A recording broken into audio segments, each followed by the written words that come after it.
বরিশালে উৎসবমুখর পরিবেশে অনুষ্ঠিত হয়েছে লজিক একাডেমির এইচএসসি আইসিটি ব্যাচের নবীনবরণ ও বিদায় সংবর্ধনা।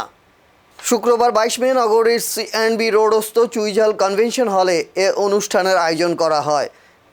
এতে প্রধান অতিথি ছিলেন সায়েন্স পয়েন্টের প্রতিষ্ঠাতা ডক্টর তালহা তানিম।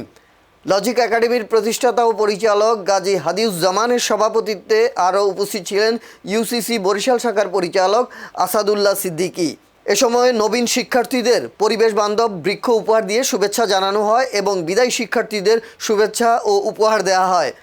বিদায়ী শিক্ষার্থীদের পক্ষ থেকে প্রতিষ্ঠানের পরিচালককে সম্মাননা স্মারক উপহার দেওয়া হয়। অনুষ্ঠানে লজিক একাডেমির শিক্ষক, শিক্ষার্থী ও অভিভাবকদের উপস্থিতিতে এক আনন্দঘন পরিবেশ সৃষ্টি হয়।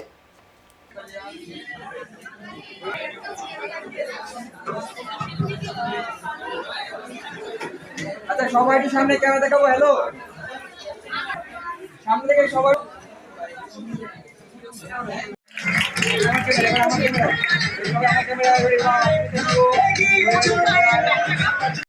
আপনাদের যে কষ্ট দিছি আমি আজকে বিশেষ করে, এর জন্য আমি প্রথমেই আন্তরিকভাবে দুঃখিত।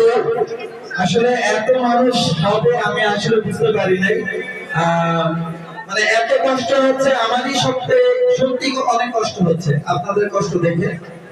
আর আমি মানে বক্তব্য দীর্ঘায়িত করবো না, জাস্ট 2-3টা কথা বলে আমি আমার বক্তব্য শেষ করবো, কারণ সবাই গরম লাগতেছে, সবাই অতিষ্ঠ। আমার বক্তব্য শোনার মতো ধৈর্য কারণ নাই। এখানে যদি বক্তব্য করি তাহলে এটা বেমানান হয়ে যাবে। একটু ঘোরাঘুরি করবো, ক্লাস বাদ দিয়ে একটু ঘোরাঘুরি করবো। এটা সেকেন্ড ইয়ার যারা আছে, এখন 1 মাস পরে যাদের পরীক্ষা, এদের কাছে একটু শুনে দেখেন, এদের কিন্তু কান্নাকাটা লেগে গেছে।